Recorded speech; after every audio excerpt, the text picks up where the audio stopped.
question set up here. This one is a version of question 18 from our homework. And essentially, they collected information about men and women, and they went and asked them. They didn't measure anything, they just asked them, do you think you're overweight?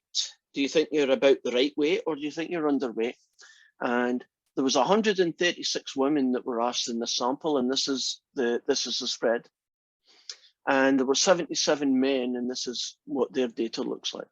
So what we're going to look at is this table. We're going to try and pull out as much information as we can, so we can do like a compare and contrast kind of thing, right? So one of the things to notice is that you can't really do a very accurate compare and contrast if you use what we call the raw data, right? These numbers my finger keeps pointing at, right? And the reason for that is that there's a lot more women in this sample than men. So won't these numbers be bigger than these ones anyway, just because of that, right? If there's twice as many women as men, wouldn't you expect twice as many in each of the three categories, right? Even if there was nothing going on. So what that tells us is that it's much better to do comparisons by comparing the percentage that were overweight or thought they were overweight or the right weight and so on. So that's what I'm doing right now. So no, I think I'll do it in red. Get my red pen going. So let's do the overweight. There are 40 women who said they were overweight, even if they aren't. And that's the calculation, isn't it? To turn anything into a percentage. It's 40 divided by the total times 100. So I'm going to go 40 divided by 136 times 100. And what do they want the accuracy to be anyway? Okay, to 1 decimal place. So the answer is 29.4%. Let's do it for men then.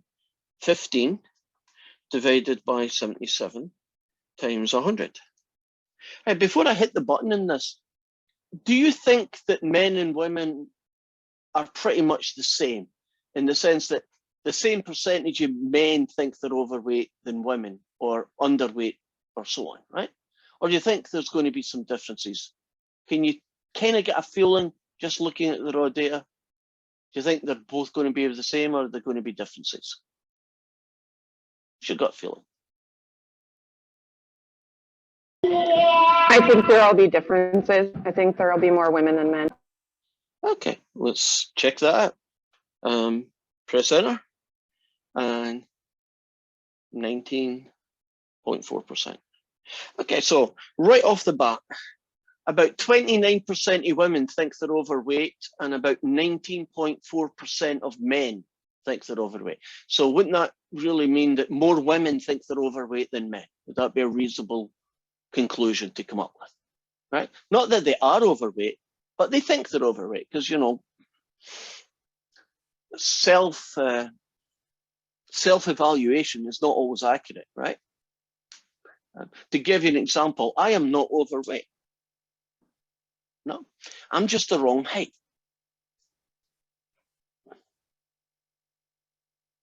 That was a joke, get it? I'm not the wrong one. Okay, forget it. Okay, let's move on to the second one then. 93.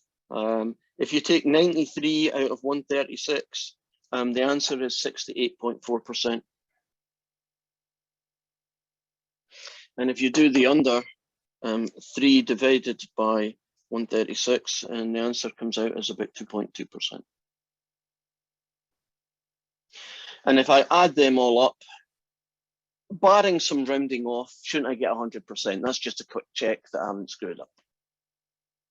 Let's do the men then. It's 38 out of 77 of those, and that's about 49.4%. And underweight, there is 24 divided by 77, and the answer I got is 31.1%.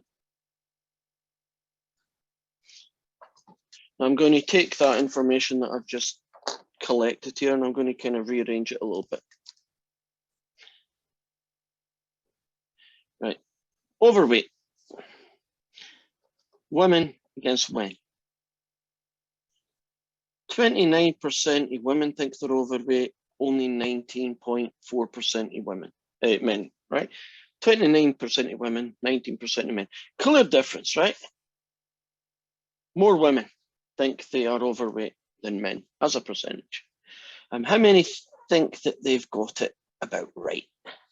Well, 68.4% of women and 49.4% of men.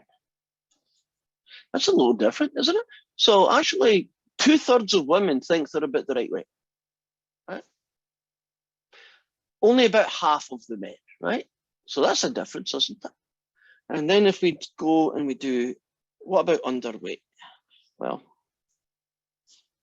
on the women, only 2.2% of women think they're underweight, whereas I think that is an extreme difference. Would you agree?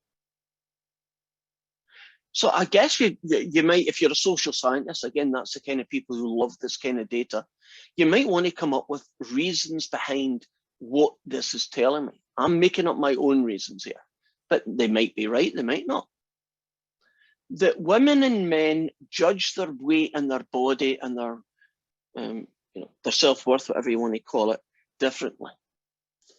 Men are much more concerned about being underweight, right? Because masculine should mean big, tough, strong, and therefore heavy, right?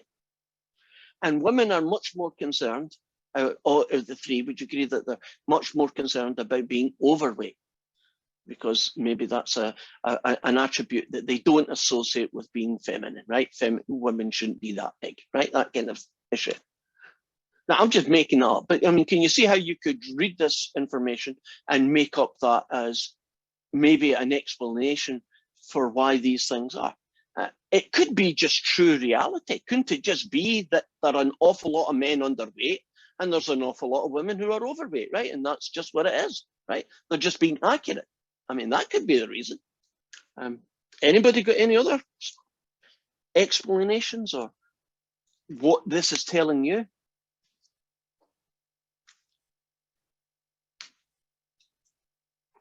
No insights?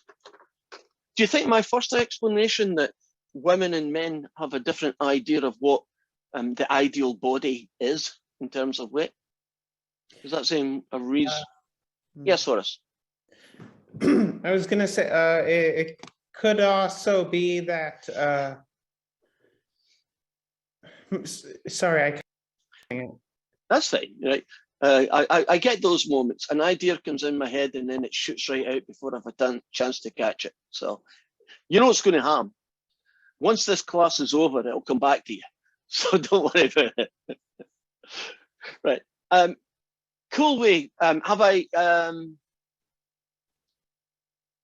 I justified the fact that you do need to take raw data and turn it into percentages to get a good understanding of what the data is telling us, right? Because when I look at this raw data, I might be able to make that same assumption, but I'm not 100% I could, right? I would say, well, one of them, Brandon, I don't actually put any stock in this one way or the other, but it could be that men simply don't bother to check their weight, so they just randomly have it, and it just turns out the population in general is unhealthily heavy. Yes, except men think that they're less than they should be. So men have an unrealistic impression of what their weight is. That could be a reflection, right? Just men don't know that they're overweight. Right? Again, I'm not saying I just made that up, but I thought it was his. Yeah, I'm cool with that.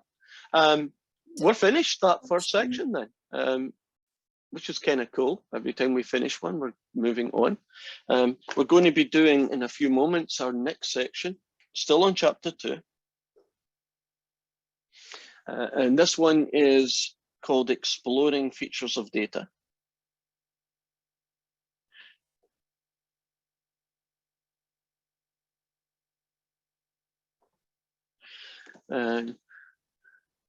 I will be starting that shortly. Maggie, do you want to tell that joke, or are you asking me to read it out?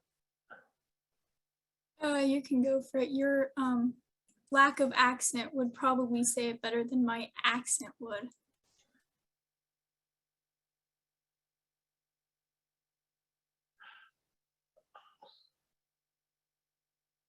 Okay. I do have a question about that last problem we did, though. Oh, let's do that first then. What was your question?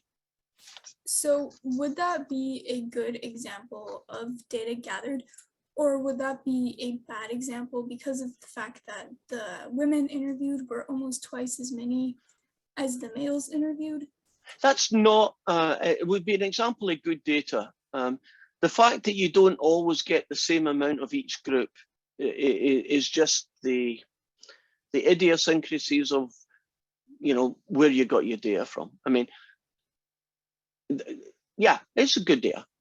Data doesn't, if you're doing two groups, you don't need to have the same amount in each group. Essentially, that's what I'm saying. It's okay to have twice as many men and half as many women, because when you convert the data into percentages, aren't you taking that information and balancing it so it doesn't matter? Although, sorry, I could keep, but although couldn't it also be an issue because it might be a symptom that whatever you're, how you're taking the survey is, it's somehow slanted to be unrepresentative? Oh, that's a very good point. We will talk about that topic that you just mentioned in a separate section. So I don't want to kind of steal my thunder. And we will talk about, yeah, how do you know something's representative and whether you can use it? But yeah, it's a good point. I'm just not going to answer it right now because I want to keep that to the section that's devoted to. Okay. Oh, Maggie's horrible question. Horrible question, horrible joke. I think it's a good one. So why do the Irish only eat stews with 239 beans in them?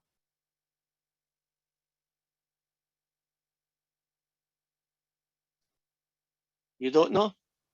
Because if they ate one more, it would be 240.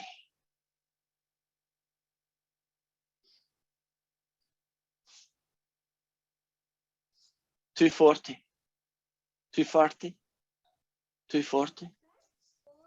Oh God, you lot are slow. Oh, you got it. Well done, Cody. That's a bad one, right? I have a very similar one. What time do you go to? What time should you go to the dentist at? Hi. Hi. Okay. What time should you go to the dentist at? 2:30. Yes, 2:30. Has anybody else got a time joke before we can get these out of my system and we can move on? My wife sometimes uses this one. This is not to do with time, but it came into my head whenever I pretend or state that something's true when it's not.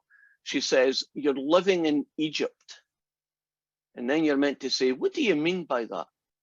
She says, "You're living in the denial." Right? You're living in denial. The river. Yes, the river. God, if I have to explain it, ain't a good joke. But my wife thinks that's funny, so what do I know? Okay. After all those multitude of distractions, mostly caused by me, so it's nobody else's fault except mine, we're going to now look at different ways of taking data and summarizing it and putting it in a format that is actually kind of useful. And the first type of situation I'm going to look at is a way to summarize the data called a 5-figure summary.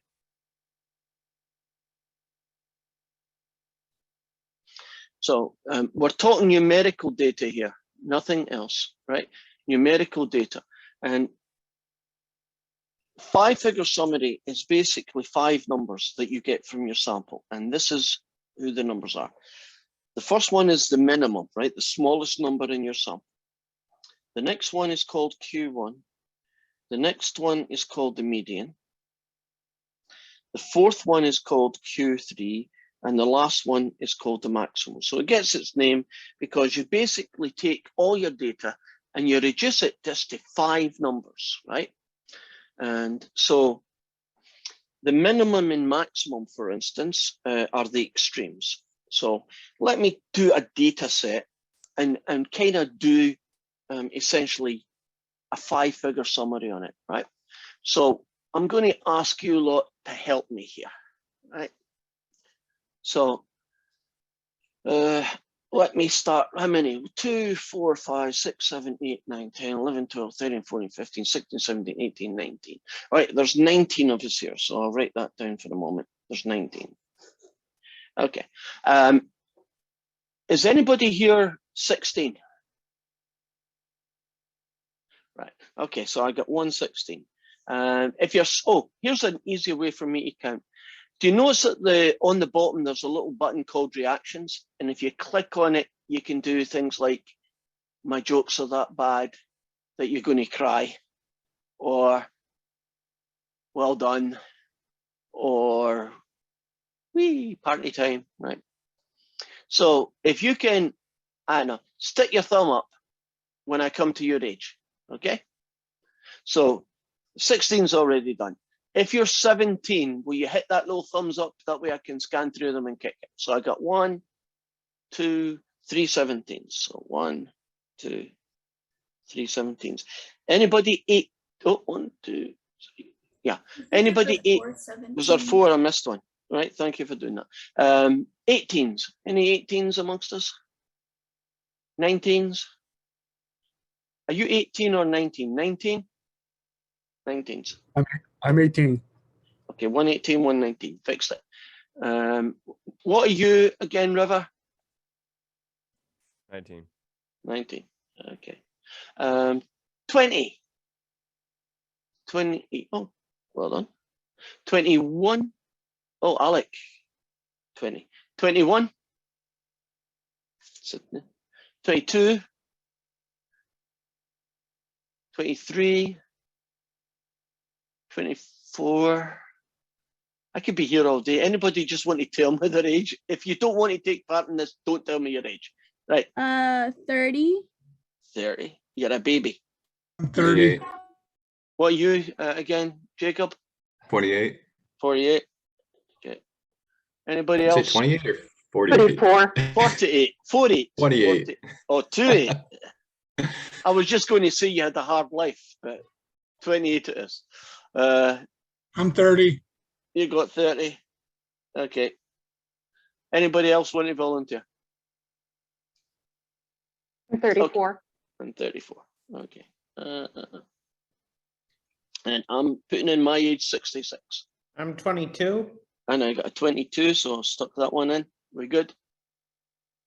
Right. So I'm now I going to missed it, but I'm 19. 19 coming up. I'll stick you in amongst the other 19s. There you go. So what you do to create a 5-figure summary is you take all your data, which is this stuff here, and because I didn't plan well, Sorry, I'm Mhm. nothing. So what I'm going to do is I'm just going to rewrite these numbers a little bit closer. 1, 2, 3, 4. So there are 4 17s. There's an 18. 1, 2, 3 19s. Now you can see that there's a big variation in ages, especially here they're pretty close, but towards the end things separate out pretty quickly. So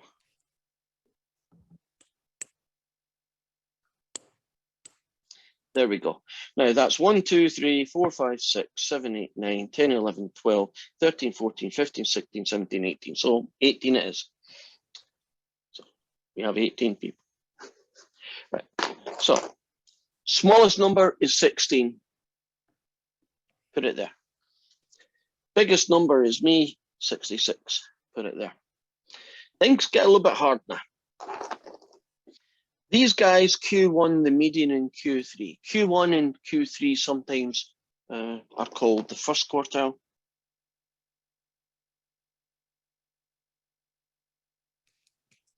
Q3 is very often called the third quartile. That's another name for it. And the median is sometimes called the second quartile.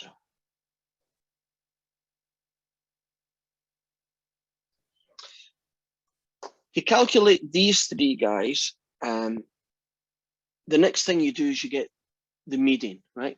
The second quarter. There are 18 numbers here. So half of 18 is 9, right? So you basically, you split your data into 2. So if I go 1, 2, 3, 4, 5, 6, 7, 8, 9, I'm here. And if I go 1, 2, 3, 4, 5, 6, 7, 8, 9, I am here. So technically, aren't there 2 numbers in the middle, right? But we don't write down 2 numbers. You always have to write a single number. So what do you think the compromise is going to be for Q2? That's another name for the median. 19.5. And that's what we're going to write in. Now, I'm going to put a little invisible, although it's not invisible now, dotted line right down the middle. Do you see that?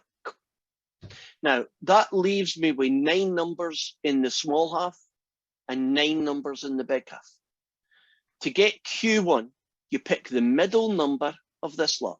Now, since there's 9 numbers, 1, 2, 3, 4, 5, 1, 2, 3, 4, 5. Do you see that there's only 1 number in the middle?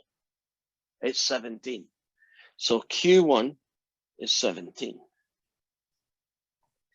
Now, on this side, there are 9 numbers. And when there's 9 numbers, actually the 5th number will be the one in the middle, right? So let's check that. 1, 2, 3, 4, 5. 1, 2, 3, 4, 5. You agree that the middle number is 28. And that guy there, is called Q3. And I'm putting that in. And we have now got a 5-figure summary. And what that basically tells us that in our class, the youngest person was 16, the oldest was 66.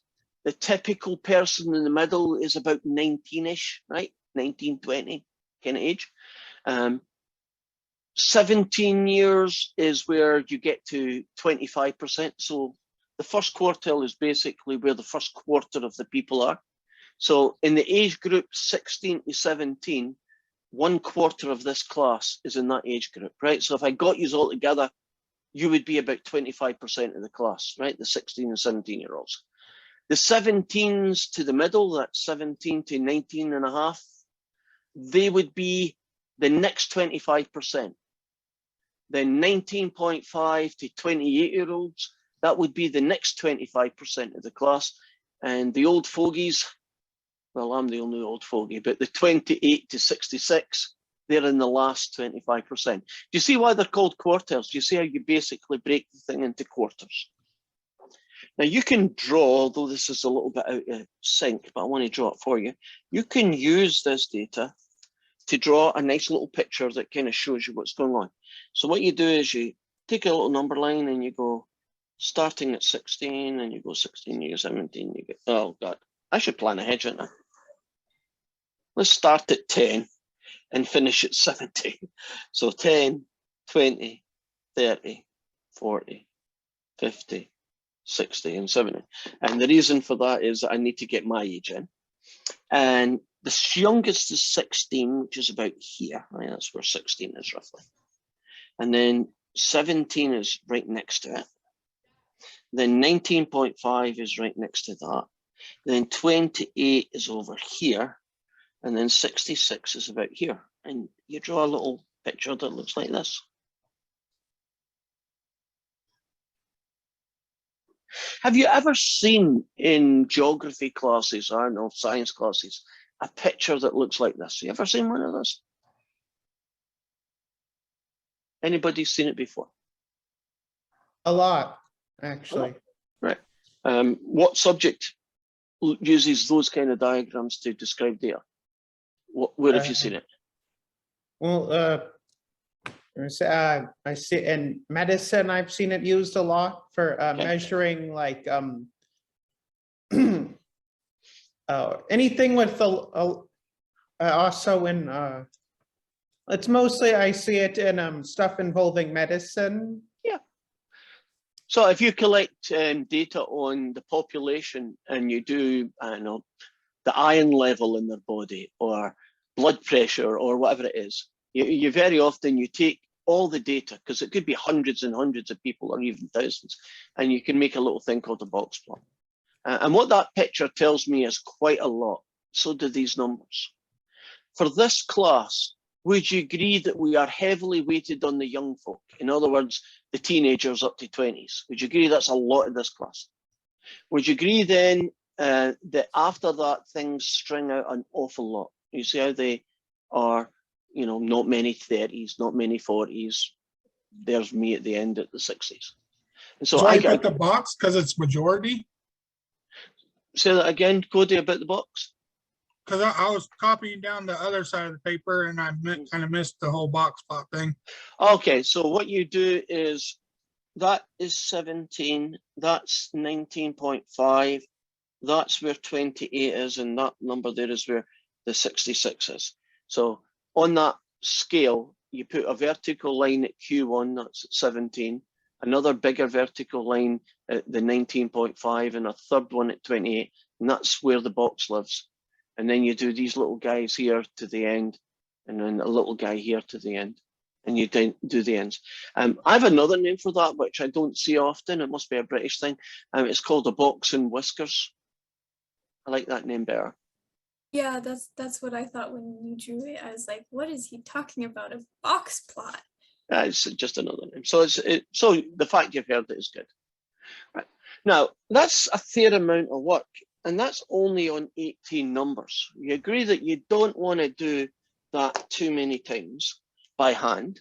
So I'm now going to show you, I'll try and take this slowly because there's a lot of button pressing going on, how you can take all the data that we've got from our class and get a 5-figure summary from it, but letting the calculator do it, right? So first thing you're going to do is hit the start button. So I guess I should write these down as I'm doing them. So the first thing I'm going to do is I'm going to hit the start button. Now, do you see that it's highlighted with a guy number 1 edit? So that's the one you want. So you press enter.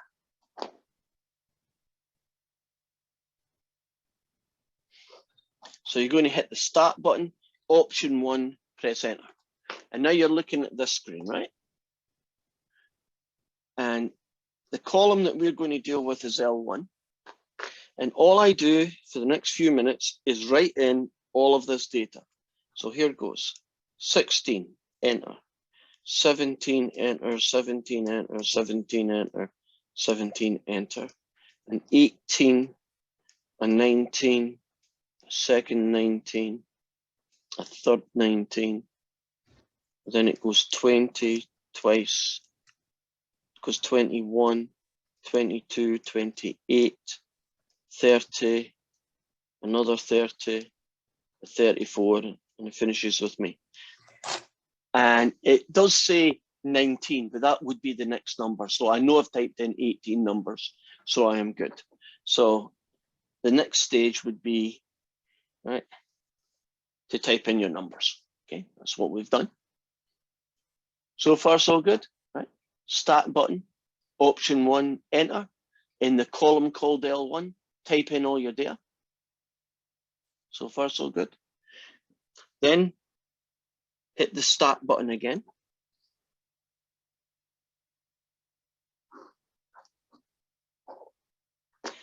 Move by using this cursor button to the calc menu. And inside the calc menu, choose option 1. It's called 1 var stats. Right. So do that again. You hit the start button, move over to calc, option 1, press enter. So far, so good. Now, some of you have got a much more modern version of my TI-84. So this bit here might be a little bit different from you.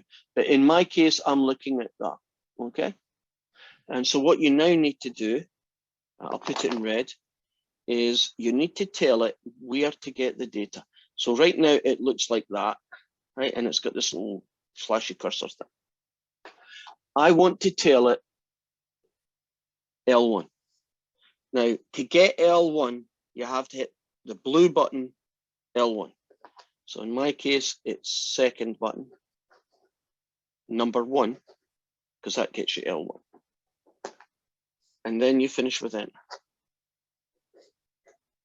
That's it, we're done.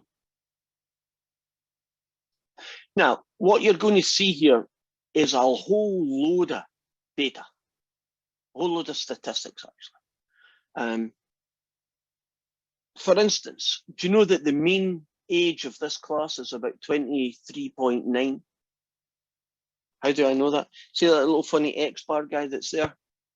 That's the symbol for the mean. Not that anybody would want to, but see if you added up all our ages, it'd be 430. Now, I'm going to scroll down and we will get our 5-figure summary. There we go. Can you see the minimum 16? Can you see Q1 is 17? Do you see the median is 19.5? Do you see Q3 is 28? And finally, can you see the maximum 66? So did you see how the TI-84 did everything that I did, right? But all you needed to do was to type in the data, right? Would you agree that makes your life a little bit easier? Right. Now, question, Forrest. No, I'm just going to add that there's also you can also do this on if you have Google Docs that you can set up a sheet and that also functions to do that. Yeah, I've seen that. If you're in the Excel, you can make Excel do it as well. You know, there's lots of software. TI-84s, to me, it's handy, right? You don't need to do too much. You don't even need your computer, right? You have to. Some questions, there'll be a salt button, in which case it'll do it for you. You just hit the salt button and you go to the right place and the data is there. So far, so good. So we've kind of given you a little bit more than you need for this section, but I think it's good to get a bigger picture than just what WebAssign does. So we've got this way of summarizing our data called a 5-figure summary. You've got the max and the min and the other 3 guys. And we've shown you how you create them, and I've even shown you how to do it in your calculator. So what kind of things are you going to be asked in your homework is a lot less than you think. So here goes. They already gave you the 5-figure summary. I just wanted to show you where it would come from. So are you looking at question 1 right now? Okay, so maybe I could make it a little bit bigger because it's a table that's important, not the questions. We can make them figure themselves out. Okay, so hopefully that's nice and big and clear. So what they've done here is that they've done what I just did, but I did it twice. So can you imagine I might have just got all the guys in the class and did a 5-figure summary and all the girls in the class and did a 5-figure summary, right? This class is far too small for me to do that, right? There wouldn't be enough numbers. But in this situation, they asked people, males and self-identified females, what's the fastest that you've ever driven? And there were 81 males asked, and there was 104 females. And all you've got here is the 5-figure summary. And they've jumbled them up, but let me show you where they are. That is the minimum, and that is the maximum. They're just calling them the extreme. But you can see some person said, the fastest I've ever driven in my life is 56 miles an hour. Now, what later on when we talk about is data, good data, right? My gut feeling is, 1, that person is a liar. 2, they don't have a car, so that's the fastest they've ever pedaled their bike, which I guess could be true, going down a hill, right? But anyway, that's me criticizing. Now, on the 145 side, I'm also a bit worried about that one, because teenagers, I'm insulting some of you, but I'm not trying to insult you. Other teenagers, not you lot. How about that? Exaggerate. Can you imagine teenager boys exaggerating a lot? Because if Joe says, I've done 120, isn't Fred going to say, well, I did 130, even although neither of them have done either of those two speeds? So I'm a bit worried about the honesty of this data. But let's just pretend that it was true, right? Just for argument's sake. We're now going to look at the males and the females. So median is Q2, right? Q1, Q3. Here's the females. If I want to compare things, one of the things I would typically look at is the median.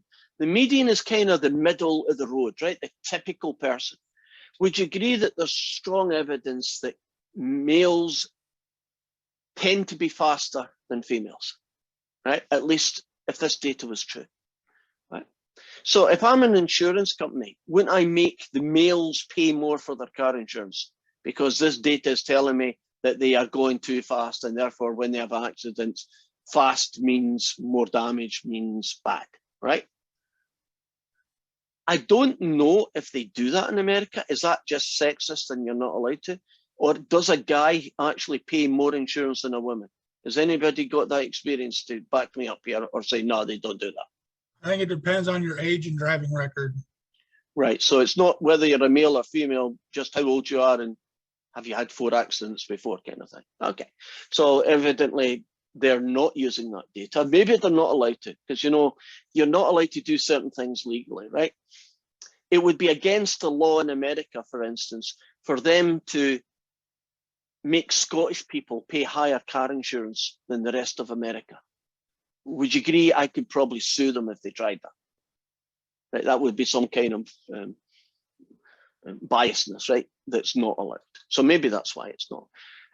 Is that backed up by the other data? Well, if you look at the fastest, it's a little bit less obvious, but I guess that's some evidence, isn't it, that males are still bigger than females, right? If you look at the quartiles, 1 for 1, isn't the male number always bigger than the female number, right? So at 96 miles an hour, that would represent, that's the first quartile. That means 25% of males somewhere between 56 and 96 miles an hour. So that's only 25% of them, and we're already up to 96 miles an hour, right? If you look at the females, God, 29, she must have been walking, 29 up to 82, that's 25% as well. So when I'm looking at this data, I can pretty much say with a reasonable degree of confidence, with the caveat that if this data was honest, right, correct, there aren't males going faster than females. I don't get, why is that the extreme lower than like yeah, why is that lower than? Well, that's the minimum speed and that's the maximum. So the ones that are called extremes are the two ends, right? Oh, okay, okay. I would have called that min and max, but they want to do it that way. They can, you know, they can fill in their box, right? On both sides. So okay. a lot of these questions here are going to be basically coming from this table. So when it says something like, what's the fastest speed driven by anybody, males or females, would you agree that that would be a 145 in my data? If they said, what's the slowest speed, but driven by a male, wouldn't I pick 56? If they said the slowest speed driven by anybody, wouldn't I put 29 now, right? So you have to read the question carefully. Now, the speed for which 1/4 of women had driven at that speed or faster. Whoa, you got to be careful how you read that one. So I'm looking for a speed where 1/4 of the women have driven at that speed or faster. So we're looking at one of these quartiles. Is it 92 or is it the 82? Now, it's this speed or faster, 25% of the women in total. So if you imagine my little line with a box on it, aren't you wanting the last 25%, right? So because of that, which one of these two should be the correct speed?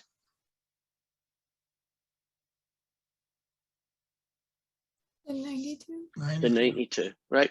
If I'd phrased it, what speed did 25% of the women do or less, right?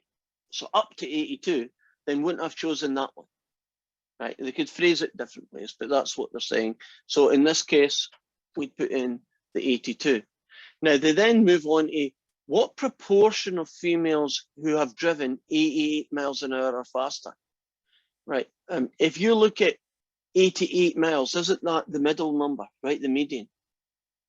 So what percentage, what proportion of women would do 88 or bigger?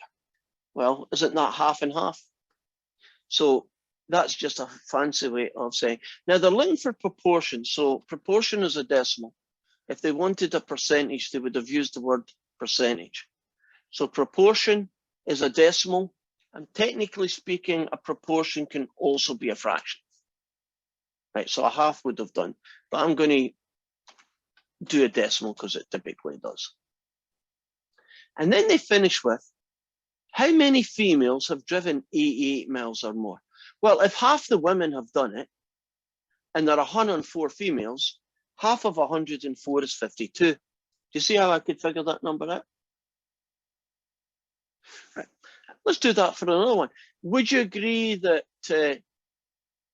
25% of the women have done 92 mile an hour or faster, right?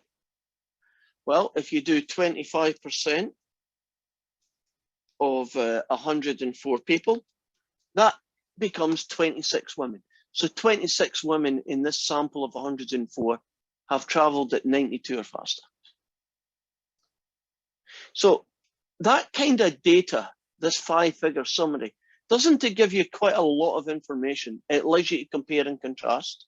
Even if you work on it, you can even say what percentage did this or better. Cody. How'd you get 26? I'm hoping that a quarter of 104 is 26. Oh, okay.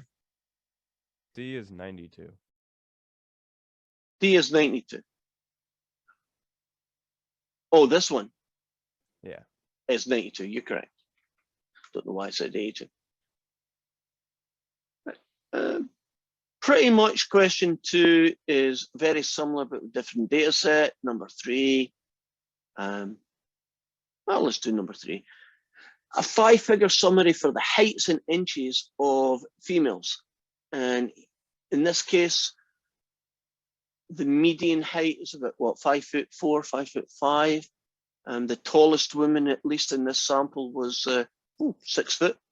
The shortest person in this sample is 6 inches, 5 feet. And we have all the other numbers. So let's pick this question. For what interval in inches contains the shortest 1/4? So if you're looking for the shortest 1/4, don't you start at 60 and you finish at that number? So that'll be from 60 to 63.4. So I would do 60 to 63.4. Now, on the other hand, if you went and asked me for what interval contains the middle half, the middle half, right? So not the first 50%, not the last 50%, but the middle half, right? The middle 50%. Well, starts there and finishes there. Does that make sense? The middle chunk, that would be that rectangle I drew. So that would be 63.4. And on the other side, 67.3.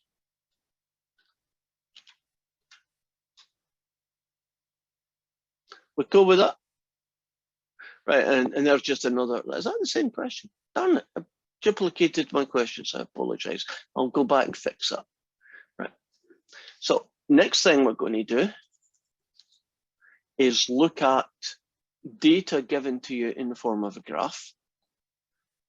This, oops, let me go back. No, we're not. Darn it, I'm having too much fun. It's time. Last name and bye-bye. So make sure you put only your last name, not your full name, please. Makes it easier for me to do attendance. And tomorrow we will look at data in the form of graphs.